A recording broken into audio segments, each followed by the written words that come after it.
Munasta Production. Ita Chris J, ngoma ya ite chipata ndemaroba PK ndini triple blind.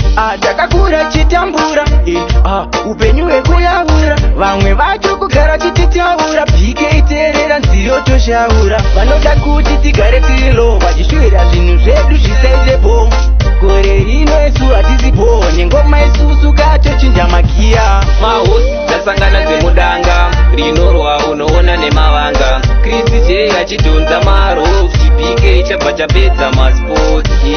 Tasangana dzemudanga rinorwa unoona nemavanga. Chris J achidhonza maroves PK chabva chapedza masports. zviriko ihombe chatinoshuwa kutora mukombe nyange vachitika tirirombe asi kwedu isusu tinotenga mombe PK ngatirambe takamira kumberi isu tichanobudikira mapanzi kachidaidzira ihombe munovhura hombe Mahosi tasangana dzemudanga rinorwa unoona nemavanga. Chris J achidhonza maroves PK chabva chapedza masports.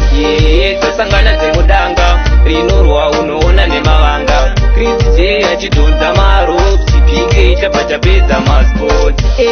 takakura chitambura upenyu hwekuyavura vamwe vacho kugara chititaura PK terera nziyo toshaura vanoda kuti tigare tiro vachishuvira zvinhu zvedu zvisaizepo gore rino isu hatizipo nengoma isusu katochinja makiya Mahosi tasangana dzemudanga rinorwa unoona nemavanga. Chris J achidhonza maroves PK chabva chapedza masports.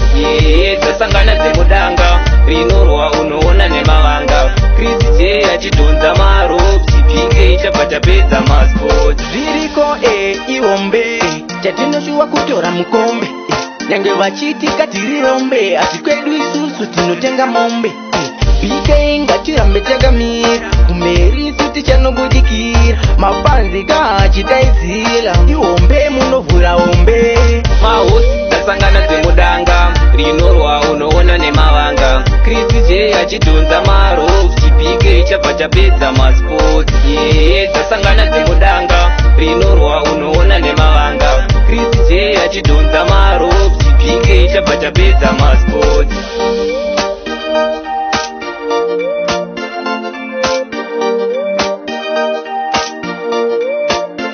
Munasta Production.